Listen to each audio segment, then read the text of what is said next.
жекешелендірудің 2016-2020 жылдарға арналған кешенді жоспарының ағымдағы нәтижелері туралы және жүргізіліп жатқан шаралар туралы қысқаша баяндауға рұқсат етіңіздер. Қазіргі уақытта жекешелендірудің кешенді жоспары объектілерінің саны 922-ні құрайды.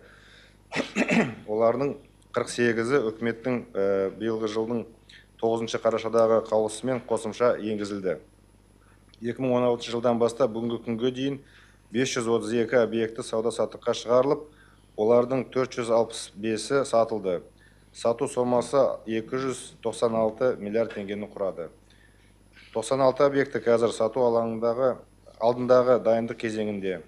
287 объекті қайта ұйымдастырылуда және таратылуда. Олардың 160-ы қайта құрылдан және таратылған. 7 объектіні жекешелендірудің объектілерінің тізбесінен алып тастау туралы Қазақстан Республикасының экономиканы жаңғырту мәселесі жөніндегі мемлекеттік комиссияның шешімі қабылданды. Қайта ұйымдастырылатын, таратылатын және жекешелендіру объектілерінің тізбесінен алып тастауға жататын объектілерді қоса есептегенде жекешелендірудің кешенді жоспарының орындалуы бүгін 88%-ді құрайды. 2018 жылы сатуға 243 объекті жоспарланды. 300-інде 155 объекті сауда-саттыққа шығарылып, олардың 88-і 117 миллиард теңгеге сатылды және 67-сі сауда-саттықта. Тағы 8 объекті ағымдағы жылдың соңына дейін сауда-саттыққа шығарылатын болады.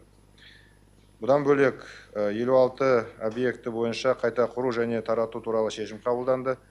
7 объекті бойынша жекешелендіруді объектілерінің тізбесінен алып тастау туралы шешім қабылданды. Сот процесстеріне қаржылық және тағы да басқа қиыншылықтарға байланысты және оңалту рәсімдегі 17 объектінің сату мерзімін 2019 жылға ауыстыру қажет. Қажетті материалдар мемлекеттік комиссияның жақын арадағы отырысына шығарылатын болады. Топ объектілері бойынша кешенді жоспардың 58 топ объектісінің 34-і сауда-саттыққа шығарылып, олардың 18-і сатылды. Сату сомасы 136 миллиард теңгені құрады. Бір объект осы жылдың 28-ші желтоқсанына қарай сатуға шығарылатын болады. Ол Қазақ Автожол. 3 топ объекті мемлекеттік комиссияның шешімі негізінде тізбеден алып тастауға жатады. Бір объект таратылуда. 10 топ объектісінің сату мерзімі мемлекеттік комиссияның шешімімен 19-20 жылдарға белгіленген. Тағы 9 объектінің сату мерзімі орынды негіздемелерге байланысты 19-20 жылдарға ауыстырылуға жатады.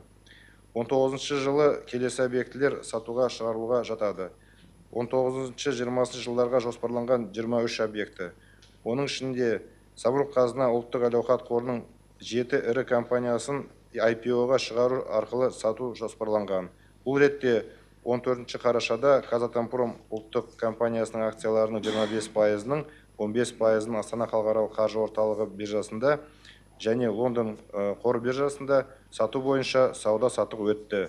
Оның нәтижесінде мәміле сомасы 451 миллион ақш долларын құрады. Сатуға белгіленген акциялардың қалған бөлігі сату келесі жылы жалғасатын болады. Келесі жылы сатылатын ағымдағы жылдан объективті жағдайларға байланысты ауыстырылатын 17 объекті бар. Кешенді жоспарға қосымша енгізілген 48 объекті бар. Осы қосымша объектілер бойынша облыстардың республикалық маңызы бар қалалардың әкімдіктері және әлеуметтік кәсіпкерлік корпорациялар бұл объектілер бойынша жекешелендірудің жол карталарын осы уақытқа дейін дайындамағанын атап өтемін. Осыған байланысты аталған жұмысты жеделдетуді сұраймын. Назарларыңызға рахмет.